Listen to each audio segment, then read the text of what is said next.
तयारी शनिवारीच करावी लागते. सगळे हंडे, कळशा, तपेल्या, बादल्या नेऊन आम्ही रात्रीच रांगेत ठेवतो.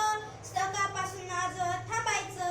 नळ फुसफुसायला लागला की सगळ्यांची धावपळ सुरू होते. कधी कधी तर एखादा दम लागलेल्या म्हाताऱ्यासारखा अर्धा तास नळ फुसफुसत राहतो.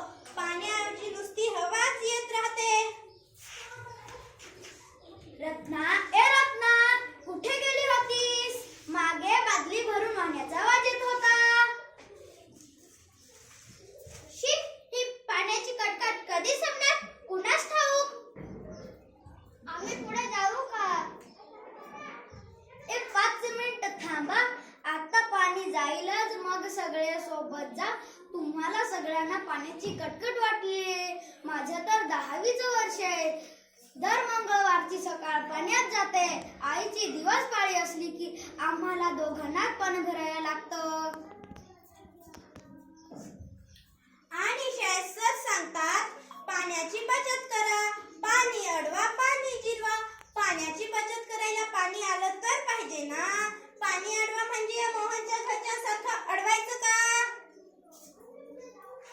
मला मी एक गंमत दाखवतो. थांबा जरा. पर्यावरण अभ्यासाच्या प्रकल्पासाठी मी एक चिकट वही बनवली.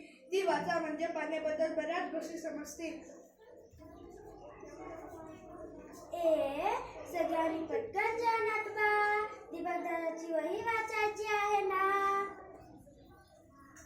हो ना, शाळेत आलं तेव्हा परिपाठाचं भाषण वेळच मिळाला नाही.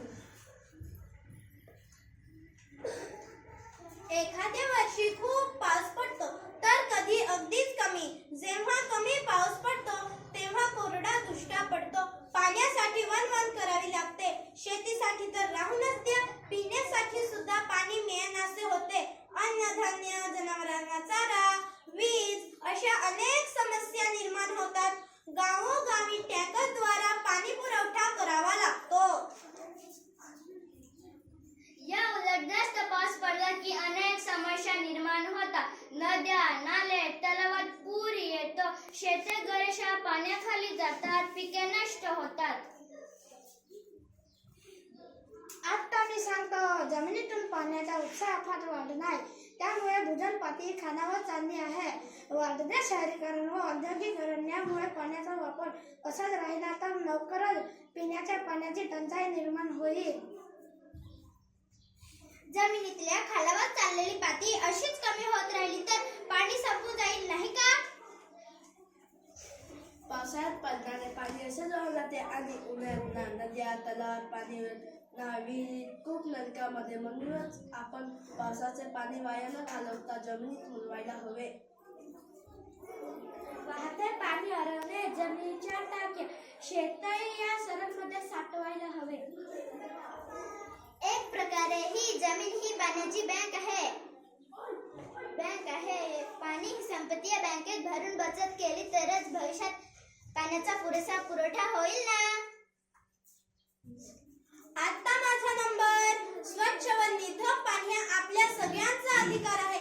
आजकाल बस स्टँड, रेल्वे स्टेशन अशा अनेक ठिकाणी एकतर पिण्याचे पाणी मिळत नाही, अनेकदा ते पिण्यालायक नसते. म्हणून प्रवासामध्ये पाणी विकत घेण्याची पद्धत गेल्या 12 ते 15 वर्षात रूढ झाली आहे. 1 लिटर पाण्यासाठी 15 ते 20 रुपये मोजावे लागतात. त्यामुळे पैसे नसणारे कोट्यावधी लोक स्वच्छ पाण्यास मुकतात. सार्वजनिक ठिकाणी पिण्याचे पाणी मोफत उपलब्ध व्हायला हवे. पाण्यासाठी वणवण करावी लागते. त्यामुळे अनेक मुलींच्या व स्त्रियांच्या आरोग्यावर दुष्परिणाम होत आहे.